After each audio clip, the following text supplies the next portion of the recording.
mootummaan Eertiraa Itiyoophiyaan weerara waraanaa irratti raawwachuuf sababa barbaadde jechuudhaan karaa ministeera odeeffannootiin ibsa miidiyaaf kan himate.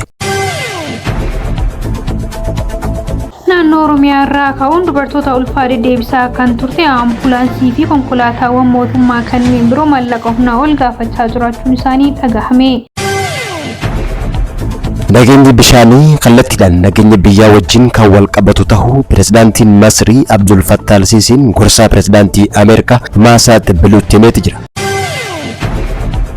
Itoophiyaatti ambaasaadar Yuunaayitid Isteet Eevi Maasingaan paartileen godina addaa Walaayitaa Tsadee fi Humaraa keessa jiran hundinuu uummata siyaasaa ol ka'anii uummanni egeree siyaasaa isaanii irratti yeroo sirrii ta'e akka murteessanii fi carraa kanaan waamicha akka dhiyeessan dubbatanii jiru. Humni qilleensaa Itiyoophiyaadha dhaadannoo gootummaa leencota gurraachaa jedhuun torbeetti aanu kabaja humna qilleensaa waggaa 90ffaa irratti agarsiisa qilleensaa sadarkaa addunyaatti kan mul'isu ta'uu beeksise. Ameerikaan Itoophiyaa dabalatee biyyoota 75 adeemsa viizaa kennuu dhaabuuf jedhame. Daawwattootaa fi hordoftoota Hegeree miidiyaa nageenya keenya bakka jirtan maratti sinaa dhaqqabu kanneen amma dhageessan hangafoota oduu teenyaa irraati amma kallattumaan bal'ina oduu guyyaa irraa isinitti himna.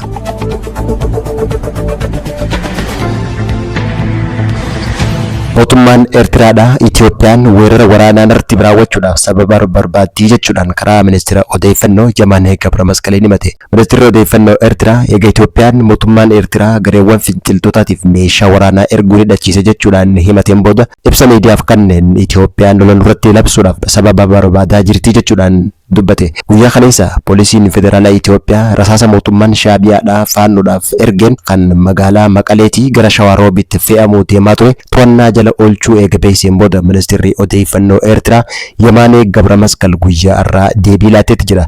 Ministeerri odeeffannoo Eertiraa Yemaanee Gabra Masqal miidiyaa Rooyitersiif akka himetti ministeerri muummee Itiyoophiyaadhaa weerara waraana Eertiraa keessatti raawwachuu barbaaduuf sababa dhiyeessuuf oduu sobaa kan tolchite jechuudhaan dubbate. Guyyaa lama dura pirezidaantiin Eertiraa Itiyoophiyaan biyya isii irratti waraana labsite nurratti illee labsuu barbaaddi jechuudhaan waraana hin barbaannu garuu yoo dirqama ta'e akka itti firaa dhoowwinu beeynaa jechuudhaan dubbachuun ni yaadatama. Himannaan kun kan dhiyaate yeroo waldhabdeen biyyoota lameenii olaanaa ta'etti akkasumallee balaan waraana haarawaan Itiyoophiyaa fi Eertiraa jidduutti ka'uu akka danda'u akeekkachiisni garaagaraa yeroo kennamutti hoggaa ta'u naannichi burjaajii keessa waan jiruuf walitti bu'iinsaa fi diinummaa nagaa fi tasgabbii naannichaa dadhaboo taasisu dhufuu akka danda'u sodaan jaamu uumame. Itiyoophiyaan buufata doonii asaa bargachuuf fedhii qabduun waldhabdeen kan uumame hoggaa ta'u yeroo dhiyoo as yeroo jalqabaatiif waraanni Itiyoophiyaa kallattiidhaan kaartaan Itiyoophiyaa kutaalee lafa Eertiraa dabalatee qarqara galaana diimaa irratti mul'achuu ture jechuudhaan Eertiraan himachuun ni yaadatama.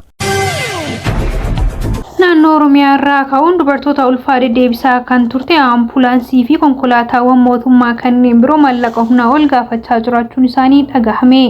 Naannoo Oromiyaatti imaltoonni daandii teessoo lafaa godina Shawaa Kaabaa gara Adarraatti imalaa ture kanaan dura mootummaan kan kafalaa ture yoo ta'u yeroo ammaa ambulaansii fi konkolaataa mootummaa humnoota nageenyaa hojjetuu fi hanga birrii 2000 kafalaa jiraachuu isaanii himataa jiru. Konkolaachiftonni ambulaansii dubartii ulfaa waraana Adarraa irraa gara hospitaala Fiicheetti geejjiba imaltuu tokkoof birrii 2000 karaa daldaltootaatiin akka kafalaa jiran waazeemaa wabeeffachuudhaan gabaasaa kan jiran yoo ta'u miidiyaaleen garaagaraa nageenya dhabuu naannoo sanaatii wal qabatee nageenya imaltoota geejjiba irraa kan ka'e mootummaan waggoota 7 daandii cufaa itti fufuu isaatii wal qabatee maddeen rakkoowwan garaagaraatiif hawaasni saaxilamaa akka turan gabaasanii jiru. Imaltoonni karaa filannootti fayyadamuudhaan naannoo Oromiyaa seenuu waan rakkataniif gara naannoo Amaaraa daangaa godina Shawaa Kaabaa gara Fiichee fi Finfinnee fi iddoowwan birootitti imaluudhaan yaala garaagaraa kan fudhataa turan yoo ta'u yeroo ammaa kana kafaltii guddaadhaaf saaxilamaa jiraachuu isaanii kaasanii jiru. Kanaan dura tajaajila wal fakkaataa argachuuf konkolaataa ambulaansii fi konkolaataawwan geejjiba mootummaa tolaan dubartoota ulfaa da'umsaaf gahan akka deddeebisaa turan kan hima yoo ta'u karaan filannoo kun garuu yeroo ammaa kana dhabamuu isaatii wal qabatee gatii guddaa akka isaan kafalchiisaa jirus himatanii jiru.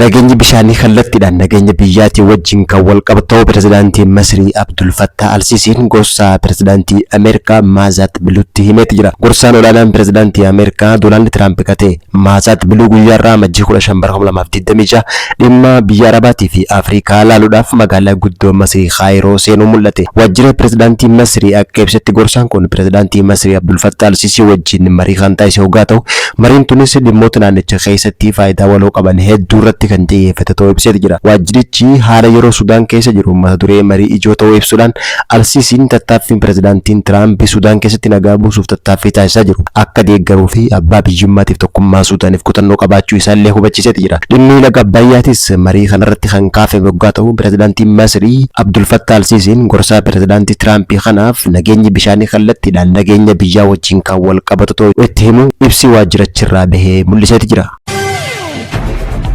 ኢትዮጵያቲ አምባሳደር ዩናይትድ ስቴትስ ኤቪ ማሲንጋም ፓርቲሌን ጎዲና አዳ ወላይታ ጸዳይ ፊ ሁመራ ኬሳ ጅራን ሁንድኑ ኡመታ ሲያሳ ኦልካኒ ኡመኒ የገሬ ሲያሳ ኢሳኒ ኢረት የሮ ስሪ ta'e akka murteessanii fi carraa kanaan waamicha akka deessan dubbatanii jiru.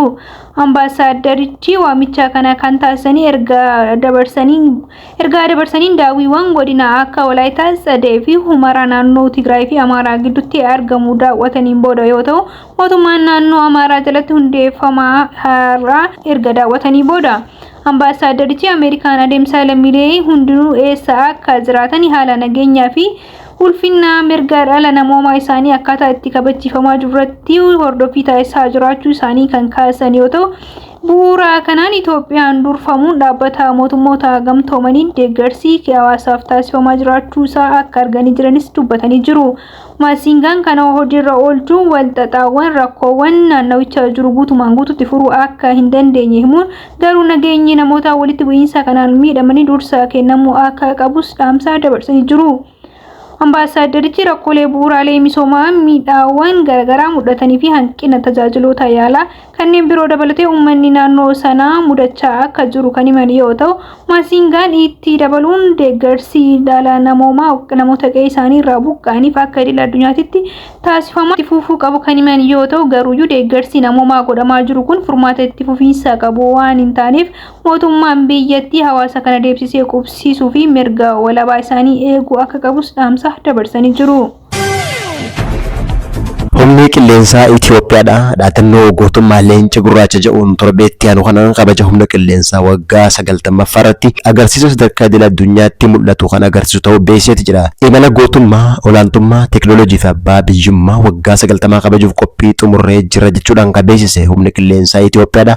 Ayyaanni seena qabeessa kabajamuuf deemu kun ayyaana dhaabbatichaa qofa osoo hin taane lammiilee Itoophiyaa bilisummaa fi ulfina Itoophiyaa kabaja hundaaf ibsa waloo boonsaa ta'uu hubachiise. Guyyaan kabaja ayyaana kana akka lakkoofsa Itoophiyaatti amajjii 15 bara 2018 irraa kan kabajamu hoggaa ta'u taateewwan gurguddoon yeroo ayyaana kanarratti laalaman jechuudhaan hoggaa ibsu ayyaana guddaa waajjira muummee humna qilleensaa Bishooftutti kabajamu kanarratti agarsiisni humna qilleensaa Awusaw Jaamu paayilotiin ogummaa qaban biyya keenya gareewwan adda addaa aeroobikaa biyyoota idil addunyaa affeeraman waliin ta'uudhaan hojiiwwan qilleensa irraa ajaa'ibsiisoo ulfina humna qilleensaa Itoophiyaa agarsiisan kan raawwatan ta'uu beeksisee jira. Ga'umsa teekinooloojiitii fi meeshaa waraanaatiin dandeettii meeshaa waraanaa ammayyaa humni qilleensaa keenyaa fi dandeettii humna namaa tarsiimoo dhaabbatichaa dhiyeenyaan laaluudhaaf carraa addaa kan uumuus jaameeti jira. Barii tarsiimoo walitti dhufeenya dhaabbatichaa uummata waliin qabu daran kan cimsuu fi dhimmoota nagaa biyyaalessaa irratti gorsees kan kennamu ta'uun ibsame. Hayyoota seenaatiif loltoonni duriitiif waltajjii seenaa gootummaatii fi abbaa biyyummaa Itoophiyaa waggoota 9 dabraniif qabnu kan itti yaadannu jechuudhaan lammiileen jaalala biyyaaf dhiiga isaanii dhangalaasaniif akkasumas humni qilleensaa gaachanaaf deeggarsa biyya keessaniitii fi humnaa fi ol ka'iinsa irra ga'e arguun miira boonsaa saba keessan akka haaromsitan jechuudhaan yaamicha addaa isiniif qabna jechuudhaan lammiilee biyyattii hundaaf yaamicha dabarse. Guyyaan agarsiisni humna qilleensaa Itoophiyaa kun amajjii 15 hanga amajjii 19 bara 2018tti kan agarsiifamu hoggaa ta'u agarsiisa kanarratti qondaaltonni waraanaa biyyoota hedduun kan argaman ta'uunis ibsameeti jira. Ameerikaan Itoophiyaa dabalatee biyyoota 75 adeemsa viizaa kennuu dhaabuuf jedhame. Dipaartimentiin Ameerikaa isteet adeemsa viizaa biyyoota 75 kennuuf daayivarsi viizaa dabalatee akka dhaabuu beeksisee kan jiru yoo ta'u biyyoonni adeemsa kana miidhaman kanneen akka Itoophiyaa, Misir, Somaaliyaa, Eertiraa, Raashiyaa, Sudaan Kibbaa fi kanneen biroo ta'uun isaa addeeffamee jira. Adeemsi viizaa hanga ministeera dhimma alaa murtee kennutti yeroo hin murtoofneef akka addaan citu murtaa'uun isaa kan dhagahame yoo ta'u, gama biraatiin viizaa yeroof kennamu jechuunis viizaa tuuristii yookaan daawwannaa, viizaa barattoota, viizaa biizinasii irraa caalaa murtee amma jiru hin tuqne. Kanumaan wal qabatee biyyoota 75 guutuu addunyaa irra jiran irraa Ameerikaan viizaa dhaabuuf akka ta'u dhagahamee jira.